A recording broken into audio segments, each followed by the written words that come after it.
Good morning to one and all. Welcome to geography classes.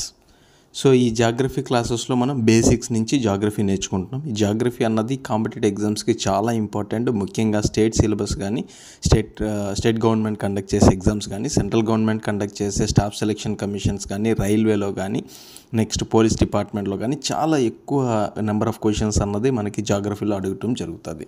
So ఇది basics నుంచి మనం చదువుకోవటం స్టార్ట్ చేసాము. ఈరోజు పర్టికులర్గా ఈ వీడియోలో మనము ఈ మూన్ గురించి, మూన్ అంటే మనకి ఎర్త్ న్యాచురల్ శాటిలైట్ అంటాము. మూన్ గురించి మరియు ఎర్త్ గురించి, మోషన్స్ ఆఫ్ ఎర్త్ అంటే what is meant by rotation and what is meant by revolution, earth యొక్క రొటేషన్ గురించి, ఎర్త్ యొక్క రెవల్యూషన్ గురించి చదువుకుంటాం. మూన్లో మనం ఈరోజు ఈ వీడియో కంప్లీట్ అయ్యేటప్పటికి మనం అపోజీ అంటే ఏంటి, పెరిజీ అంటే ఏంటి, సో నెక్స్ట్ ఈ ఎర్త్ రొటేషన్కి పట్టే సమయం ఎంత, నెక్స్ట్ ఎర్త్కి రెవల్యూషన్కి పట్టే సమయం ఎంత, నెక్స్ట్ మనకి ఎప్పుడు డేస్ నైట్స్ ఈక్వల్గా ఉంటాయి మరియు లాంగెస్ట్ డే ఎప్పుడు ఉంటుంది, లాంగెస్ట్ నైట్ ఎప్పుడు ఉంటుంది అన్నది కూడా మనము ఈ వీడియో ద్వారా తెలుసుకుంటాము. ఈ వీడియో ఎండ్కి వచ్చేటప్పుడు వీటన్నిటికీ మీరు ఆన్సర్ చేసే క్యాపబిలిటీ మీకు వస్తుంది. దీంతో పాటుగా మనము ప్రీవియస్ వీడియోలో చెప్పుకున్న టాపిక్స్ ఏదైతే యూనివర్స్ కానీ, సోలార్ సిస్టమ్ కానీ, నెక్స్ట్ ప్లానెట్స్ గురించి కానీ, సన్ గురించి కానీ ఇవి రివిజన్ కూడా చేయటం జరుగుతుంది. ఓకేనా? సో లేట్ చేయకుండా మనం వీడియోని స్టార్ట్ చేద్దాం. ముందుగా మూన్ అంటే ఏంటి అంటే ఇది ఒక శాటిలైట్. ఇది ఏ satellite? Artificial satellite and natural satellite అంటే ఇది natural satellite. Moon is a natural satellite. ఏ ప్లానెట్కి సంబంధించిన శాటిలైట్ అంటే ఎర్త్కి సంబంధించిన న్యాచురల్ శాటిలైట్ని మూన్ అని అంటారు. ఓకేనా? సో మూన్కి ఎర్త్కి మధ్య డిస్టెన్స్ ఎంత ఉంటుంది అంటే 3,84,400 కిలోమీటర్స్ డిస్టెన్స్ ఉంటుంది. అందాక మనం ప్రీవియస్ వీడియోలో చెప్పినట్టుగా సన్కి ఎర్త్కి డిస్టెన్స్ ఎంత ఉంటుంది అంటే 14.98 crore కిలోమీటర్స్ ఉంటుంది. అంటే ఎర్త్కి సన్కి చాలా దూరం ఉంటుంది, మూన్కి ఎర్త్కి కొంచెం దగ్గర దూరం ఉంటుంది. ఓకేనా?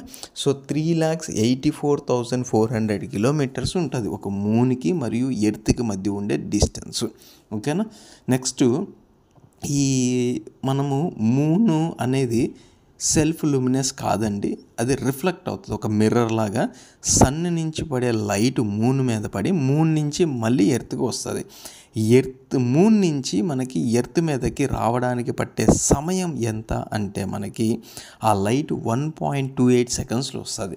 సో మనం ప్రీవియస్ వీడియోలో ఏం చెప్పుకున్నాము, ఎర్త్ అనేది సెల్ఫ్ లూమినస్. సో అది గ్యాసియస్, ఎప్పుడు మండుతూ ఉంటుంది, సో చాలా హాట్గా ఉంటుంది, హైడ్రోజన్తో, హీలియంతో, అదర్ ఎలిమెంట్స్తో కంపోజ్ అయి ఉంటుంది, గ్యాషియస్ స్పియర్ ఉంటుంది అని చెప్పుకున్నాం మనం. సో ఎర్త్ నుంచి మనకి, సన్ నుంచి మనకి ఎర్త్కి రీచ్ అవ్వడానికి లైట్గా పట్టే సమయం ఎంత అంటే 8.8 minutes 18 seconds పడుతుంది. కానీ మూన్ నుంచి మనకి ఎర్త్కి రావడానికి పట్టే సమయం 1.28 secondsలో వచ్చేస్తుంది. ఓకేనా? నెక్స్ట్ ఈ ఎర్త్ని ఫాజిల్ ప్లానెట్స్ అని కూడా అంటారు. మూన్ని ఫాజిల్ ప్లానెట్ అని కూడా అంటారు. ఇందాక మనము సన్కి ఎర్త్కి మధ్య డిస్టెన్స్ ఒక చోట ఎక్కువ ఉంటుంది, ఒక చోట తక్కువ ఉంటుంది. అదేవిధంగా మూన్కి ఎర్త్కి మధ్య కూడా డిస్టెన్స్ అన్నది ఒకసారి ఎక్కువ ఉంటుంది, ఒకసారి మ్యాక్సిమం డిస్టెన్స్ మూన్కి ఎర్త్కి మధ్య ఉండే మ్యాక్సిమం డిస్టెన్స్ని ఏమంటారంటే అపోజీ అంటారు. ఎర్త్కి మూన్కి మధ్య ఉండే మినిమం డిస్టెన్స్ని మనం పెరిజీ అని అంటాం జరుగుతుంది. ఓకేనా? సో మూన్ అన్నది ఎర్త్కి సంబంధించిన ఒక న్యాచురల్ శాటిలైట్ని మనం మూన్ అని అంటాం జరుగుతుంది. మూన్ అంటాం. దీంట్లో అపోజీ అంటే మ్యాక్సిమం డిస్టెన్స్, ఎర్త్కి మరియు మూన్కి మధ్య ఉండే మ్యాక్సిమం డిస్టెన్స్ని మనం అపోజీ అంటారు. ఎర్త్కి మరియు మూన్కి మధ్య ఉండే మినిమం డిస్టెన్స్ని మనం పెరిజీ అని అంటాము. ఇక్కడ వరకు మూన్కి సంబంధించిన ఇన్ఫర్మేషన్. నెక్స్ట్ ఇప్పుడు మనము ఎర్త్ గురించి చూద్దాం. సో ఎర్త్ యొక్క షేప్ ఏ విధంగా ఉంటుంది అంటే మనకి స్లైట్గా ఫ్లాట్ అయి ఉంటుంది, అక్కడ పోల్స్ కాడ ఫ్లాట్నెస్ ఉంటుంది, నెక్స్ట్ ఈక్వేటర్ కాడ బల్జ్ అయి ఉంటుంది. అంటే దీన్ని జియోడ్ షేప్ అని అంటారు. జియోడ్ షేప్. నెక్స్ట్ అరిస్టాటిల్ అనే పర్సన్ ఫస్ట్ ఎర్త్ ఒక స్పెరికల్ షేప్లో ఉంటుంది అని చెప్పిన పర్సన్ ఎవరు అంటే అరిస్టాటిల్ అనే పర్సన్. ఓకేనా? So earth is in a spherical షేప్లో ఉంటుంది. నెక్స్ట్ ఎర్త్లో మనకి మొత్తం కంప్లీట్ 100%లో 29.2% మనకి ఏరియా అంటే ల్యాండ్ ఉంటుంది, రిమైనింగ్ పర్సెంట్ మనకి మొత్తము వాటర్తో ఉంటుంది. ఎర్త్లో ఇంత మ్యాక్సిమం పోర్షన్ అంటే 70% ఆఫ్ ద ఎర్త్ మనకి వాటర్తో ఉండటం వల్ల మనము యూనివర్స్ నుంచి చూసినప్పుడు ఎర్త్ మనకి బ్లూ కలర్లో ఉంటుంది. అందువల్ల ఎర్త్ని మనం బ్లూ ప్లానెట్ అని అంటం జరుగుతుంది. ఓకేనా. సో టెరిటోరియల్ ఏరియాలో అంటే మనకి ల్యాండ్ ఉండే రాకీ సర్ఫేస్ ఉండేది 29.2% టోటల్ ఏరియాలో ఉంటుంది. మనము ఎర్త్లో మళ్ళీ లేయర్స్ ఉంటాయండి. ఎర్త్ నుంచి మనం మళ్ళీ లోపలికి వెళ్ళేటప్పుడు టెంపరేచర్ అనేది ఇంక్రీజ్ అవుతూ ఉంటుంది జరుగుతుంది. అంటే ఎవ్రీ 32 మినిట్స్ మనం లోపలికి వెళ్తే ఎర్త్ లోపలికి వెళ్తే 1 డిగ్రీ సెల్సియస్ అన్నది ఇంక్రీజ్ అవటం జరుగుతుంది. నెక్స్ట్ ఎర్త్కి 2 రకాల మోషన్స్ ఉంటాయి. ఎర్త్కి 2 రకాల మూమెంట్స్ ఉంటుంది. ఒకటి రొటేషన్ అంటారు, మరి ఒకటి రెవల్యూషన్ అంటారు. రొటేషన్ అంటే ఏంటంటే ఎర్త్ తన యాక్సిస్ తనకు తాను ఓన్గా తను చుట్టూ తిరగడాన్ని ఏమంటారు అంటే earth spinning on its own access. So ఈ రొటేషన్ ఇలా తనకు తాను తిరగటానికి ఏమంటారంటే రొటేషన్ అంటారు. ఈ రొటేషన్ ఎర్త్ రొటేషన్ అంటే బంగారం ఏ విధంగా తిరుగుతుందో చూడండి, బంగారము తనదిగా తాను రౌండ్గా తిరుగుతుంది కదండి, ఆ విధంగా తిరిగేదాన్ని ఏమంటారంటే రొటేషన్ అంటారు. ఎర్త్ ఒకసారి ఒక రొటేషన్ అవ్వడానికి పట్టే సమయము ఎంత అంటే 23 hours 56 minutes 4 seconds పడుతుంది టైము, అంటే ఆల్మోస్ట్ 24 hours. సో ఈ రొటేషన్స్ వల్ల మనకి ఎర్త్ యొక్క రొటేషన్స్ వల్ల మనకి డే అండ్ నైట్ అన్నది ఫామ్ అవుతుంది. ఎర్త్ యాక్సిస్ అంటే ఎర్త్ అనేది ఎప్పుడు స్ట్రైట్గా ఉండదంటే కొంచెం టిల్ట్ అయి ఉంటుంది. ఎంత యాక్సిస్లో టిల్ట్ అయి ఉంటుంది అంటే 23.5 యాక్సిస్లో టిల్ట్ అవ్వు ఉంటుంది. సో ఈ రీజన్ వల్ల ఎర్త్ యొక్క రొటేషన్ వల్లే మనకి డే అండ్ నైట్ అని ఫామ్ అవుతుంది. ఎర్త్కి సన్కి ఫేస్ అయ్యే ప్లేస్ మొత్తం డేగా ఉంటుంది, దాని యొక్క ఆపోజిట్ ఏరియా మొత్తం నైట్గా ఉంటుంది. సో ఇక్కడ మనకి మెయిన్ ఏంటంటే ఎర్త్ యొక్క రొటేషన్స్ వల్ల డే మరియు నైట్ ఫామ్ అవుతుంది. మరి రెవల్యూషన్ ఏంటి అంటే మన చుట్టూ మనం తిరుగుతూ మనం వేరే ఆబ్జెక్ట్ అంటే మనం ఎర్త్ చుట్టూ ఒక రౌండ్ తిరిగేసి ఒక ఆర్బిట్లో ఎర్త్ చుట్టూ తిరిగేసి రావటాన్ని మనం ఏమంటాము అంటే దాన్ని రెవల్యూషన్ అని అంటాము. ఏ డైరెక్షన్లో తిరుగుతుంది అంటే వెస్ట్ నుంచి ఈస్ట్కి తిరుగుతుంది. సో ప్రీవియస్ వీడియోలో మనం చెప్పుకున్నాం యురేనస్ మరియు వీనస్ ఈ రెండునే ఈస్ట్ నుంచి వెస్ట్కి తిరిగే ప్లానెట్స్. ఎర్త్ అనేది ఒక ప్లానెట్ సోలార్ సిస్టంలో. ఈ ఎర్త్ అన్నది మనకి వెస్ట్ నుంచి ఈస్ట్కి తిరుగుతుంది, అంటే యాంటీ క్లాక్ వైజ్ డైరెక్షన్లో తిరుగుతుంది. గడియారం ఏ విధంగా తిరుగుతుందో అలా కాకుండా దానికి రివర్స్గా తిరుగుతుంది మనకి. సో మనకి వెస్ట్ నుంచి ఈస్ట్కి తిరుగుతుంది ఎర్త్ అనేది. నెక్స్ట్ ఇలా రెవల్యూషన్ అవ్వటం వల్ల మనకి సీజన్స్ అన్నది మనకి రావటం జరుగుతుంది. సీజన్స్ ఏ విధంగా ఫామ్ అవుతాయి అంటే only due to the revolution of the earth యొక్క రెవల్యూషన్ వల్ల మనకి ఫామ్ అవుతుంది. సో ఎప్పుడైతే మనకి డే నైట్ రెండు ఈక్వల్ పీరియడ్లో ఉంటుంది, అంటే డే ఒక 12 hours ఉంటే నైట్ ఒక 12 hours ఉంటుంది. అది ఎప్పుడు జరుగుతుంది ఆ విధంగా అంటే 21 March మరియు 23 September మరియు 21 March ఈ 2 డేట్లలో total number of hours for the day and total number of hours for the night అన్నది ఈక్వల్గా ఉంటుంది. ఓకేనా. నెక్స్ట్ మనకి ఒక పర్టికులర్ డేలో మనకి ఈ డే అన్నది ఎక్కువ పీరియడ్ ఉంటుంది. దాన్ని ఏమంటారంటే సమ్మర్ సాల్స్టైస్ అంటారు. సో 21 జూన్ అండి మనకి 21 జూన్ మనకి లాంగెస్ట్ డే అన్నది ఉంటుంది. అదేవిధంగా లాంగెస్ట్ నైట్ కూడా ఉంటుంది, దాన్ని వింటర్ సాలిస్టైల్ అంటారు. సో ఇక్కడ మనకి ఎప్పుడు ఉంటుంది అంటే 22 December 21 జూన్ అన్నది అంటే డే అనేది ఎక్కువ ఉంటుంది. 22 December అనేది నైట్ అన్నది ఎక్కువగా ఉండటం జరుగుతుంది. సో ఓకేనా. సో ఇప్పటివరకు మనం మోషన్స్ అంటే ఎర్త్కు సంబంధించి ఎర్త్ మోషన్లో 2 types ఉంటుంది, ఒకటి రొటేషను మరియు రెవల్యూషన్ అనేది ఉంటుంది. ఓకేనా. ఇప్పుడు మనం ప్రీవియస్ వీడియోలో ఒక్కసారి రివిజన్ చేద్దాము. టోలమీ అనే అతను జియోసెంట్రిక్ మోడల్ని ప్రపోజ్ చేశాడు. కోపర్నికస్ అనే అతను హెలియోసెంట్రిక్ మోడల్ని ప్రపోజ్ చేశాడు. జియోసెంట్రిక్ మోడల్ ప్రకారం మనకి ఎర్త్ అన్నది సెంటర్ ఆఫ్ యూనివర్స్ ఉంటుంది. హెలియోసెంట్రిక్ ప్రకారం మనకి సన్ అన్నది సెంటర్ ఆఫ్ ద యూనివర్స్ ఉంటుంది. సో మనకి కాన్స్టలేషన్స్ అంటే కొన్ని గ్రూప్ ఆఫ్ స్టార్స్ ఒక ప్యాటర్న్లో ఫామ్ అవడాన్ని మనం ఏమంటారంటే కాన్స్టలేషన్ అని అంటాం జరుగుతుంది.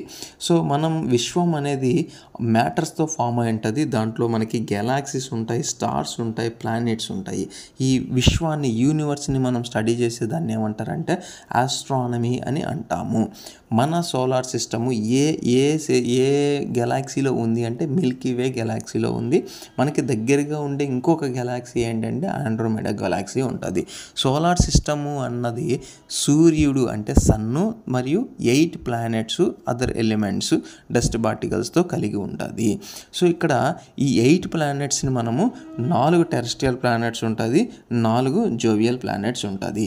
సన్ నుంచి చూస్తే మొట్టమొదటిగా మనకి దగ్గరగా ఉండే ప్లానెట్ మెర్క్యూరీ, దాని తర్వాత వీనస్, దాని తర్వాత ఉండే ప్లానెట్ ఎర్త్, దాని తర్వాత ఉండేది మార్స్ అన్నది ఉంటుంది. నెక్స్ట్ దాని తర్వాత ఉండే ఇంకొక 4 ప్లానెట్స్ ఏంటి అంటే జూపిటర్, సటర్న్, యురేనస్, నెప్ట్యూన్. టోటల్గా మనకి 8 ప్లానెట్స్ ఉంటాయి. ఈ 8 ప్లానెట్స్లో 4 ప్లానెట్ని టెరెస్ట్రియల్ ప్లానెట్స్ అంటాము. ఎందుకు టెరెస్ట్రియల్ ప్లానెట్స్ అంటామంటే దాంట్లో రాకీ సర్ఫేస్తో మేడ్ అయ్యి ఉంటుంది. జోవియల్ ప్లానెట్స్ అన్నీ గ్యాసియస్తో ఫామ్ అయి ఉంటుంది. జోవియల్ ప్లానెట్స్లో మనము సన్, జే అంటే జూపిటర్, ఎస్ అంటే సాటర్న్, యు అంటే యురేనస్, ఎన్ అంటే నెప్ట్యూన్. ఓకేనా? సో ఇవి. నెక్స్ట్ ఇప్పుడు మనం ప్లానెట్స్ గురించి చెప్తే ముఖ్యంగా మనకి మెర్క్యూరీ గురించి చెప్పుకుంటే మెర్క్యూరీ అనేది fastest revolution in the solar system. Mercury అన్నది సన్కి నియరెస్ట్గా ఉండే ప్లానెట్. మెర్క్యూరీ అన్నది చాలా స్మాలెస్ట్ ప్లానెట్. మెర్క్యూరీ తర్వాత ఉండే ప్లానెట్ వీనస్. వీనస్ అన్నది ఏంటి అంటే బ్రైటెస్ట్ ప్లానెట్. దీన్నే ఈవినింగ్ స్టారు, మార్నింగ్ స్టార్ అని అంటారు. ఇది బ్రైట్గా ఉండడానికి కారణం కూడా ఏంటంటే అది చాలా బ్రైట్గా ఉందంటే ఖచ్చితంగా వేడి ఉంటుంది కదండి. Hottest planet. నెక్స్ట్ ఇది ఎర్త్ యొక్క ట్విన్స్ అని అంటారు వీనస్ని. వీనస్ ఉండే ప్లానెట్ ఎర్త్ మనం ఆల్రెడీ ఎర్త్ యొక్క కాంపోజిషన్ చూసుకుంటే దీంట్లో 29.2% మనకి ఈ టెరెస్ట్రియల్ ఏరియా ఉంటుంది. టెరెస్ట్రియల్ ఏరియా అంటే రాకీ సర్ఫేస్ ఉంటుంది, ల్యాండ్ ఉంటుంది. రిమైనింగ్ మొత్తం మనకి వాటర్తో ఫామ్ అయి ఉంటుంది. అందువల్ల మనము బయట నుంచి చూసినప్పుడు ఈ విశ్వం నుంచి చూసినప్పుడు మనకి ఎర్త్ అన్నది బ్లూ కలర్లో కనిపించడం జరుగుతుంది. Densest planet. నెక్స్ట్ దీని తర్వాత మనం మార్స్ని మనం రెడ్ ప్లానెట్ అని అంటాము. సో ఈ 4 ప్లానెట్స్ మనం టెరెస్ట్రియల్ ప్లానెట్స్ అంటాము. దీని తర్వాత జోవియల్ ప్లానెట్స్కి వస్తే ఫస్ట్ మనకి జోవియల్ ప్లానెట్ ఏంటి అంటే మనకి జూపిటర్ అన్నది biggest planet. Next fastest rotation in the solar సిస్టంలో తనకు తాను వెంట తిరిగేదానికి ఫాస్టెస్ట్ది మనకి జూపిటర్ అండి. జూపిటర్ అనేది చాలా ఫాస్టెస్ట్. 9.9 అవర్స్లో ఒక రౌండ్ తిరిగేస్తుంది. నెక్స్ట్ జూపిటర్ తర్వాత మనకు ఉండే ప్లానెట్ ఏంటి అంటే సెటర్న్లో మీరు బాగా గుర్తుపెట్టుకోవాల్సింది ఏంటంటే మ్యాక్సిమం నెంబర్ ఆఫ్ శాటిలైట్స్ అన్నది ఎక్కువ ఉంటుంది. యురేనస్కి వస్తే యురేనస్ అన్నది మనకి ఈస్ట్ నుంచి వెస్ట్ సైడ్ డైరెక్షన్లో తిరుగుతుంది. యురేనస్ అన్నది ఈస్ట్ టు వెస్ట్ తిరుగుతుంది. ఈ యురేనస్ని మనం గ్రీన్ ప్లానెట్ అని అంటాము. యురేనస్తో పాటు వీనస్ కూడా మనకి ఈస్ట్ నుంచి వెస్ట్కి తిరుగుతుంది. రిమైనింగ్ అన్ని ప్లానెట్స్ మనకి వెస్ట్ నుంచి ఈస్ట్ తిరుగుతుంది, ఇంక్లూడింగ్ ఎర్త్ కూడా. ఓకేనా? సో దీని తర్వాత మనము సన్ గురించి చెప్పుకున్నాం. సన్ అన్నది ఏంటి అంటే ఒక గ్యాసియస్ స్పియర్తో ఫామ్ అయింది. ఇది హైడ్రోజన్, హీలియం, అదర్ ఎలిమెంట్స్తో ఫామ్ అయి ఉంటుంది. హైడ్రోజన్ అన్నది మనకి 71% ఉంటుంది. హీలియం అన్నది మనకి 26.5% ఉంటుంది. రిమైనింగ్ అదర్ ఎలిమెంట్స్తో ఉంటుంది. ఈ సన్ అనేది కొన్ని లేయర్స్ ఉంటుంది. సో ఇన్నర్ మోస్ట్ లేయర్ ఏంటి అంటే కోరు.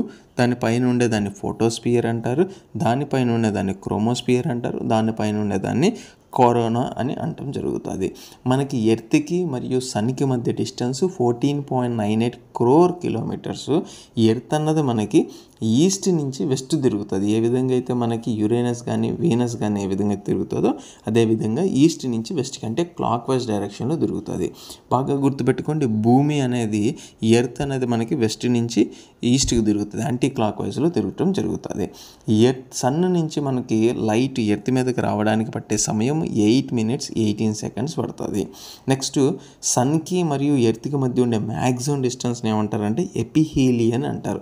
అదే మనకి మూన్కి అయితే మటుకు అపోజీ అని అంటాము. సన్కి మరియు ఎర్త్కి మధ్య ఉండే మినిమం డిస్టెన్స్ని ఏమంటారంటే పెరిహీలియం అని అంటారు. ఇది 4th July every year form అవుతుంది. అదే మనకి ఎపిహీలియన్ అనేది 3rd January ఫామ్ అవుతాం జరుగుతుంది. అదే మనం మూన్ విషయంకి వస్తే మనకి పెరిజీ అంటారు. పెరిజీ అంటే మూన్కి మరియు ఎర్త్కి మధ్య ఉండే దగ్గర డిస్టెన్స్, అప్పుడు దగ్గర డిస్టెన్స్ ఉంటుంది. నెక్స్ట్ మూన్ కిందకి వస్తే మూన్లో మనం ఎక్కువ ఏం చదువుకుంటామంటే మూన్ అనేది ఒక న్యాచురల్ శాటిలైట్. దేనికి సంబంధించిన న్యాచురల్ శాటిలైట్ అంటే ఎర్త్కి సంబంధించిన న్యాచురల్ శాటిలైట్. సో మూన్ నుంచి ఎర్త్కి ఎంత డిస్టెన్స్ ఉంటుంది అంటే మనకి 3,84,400 కిలోమీటర్స్ ఉండటం జరుగుతుంది. ఓకేనా? Thank you.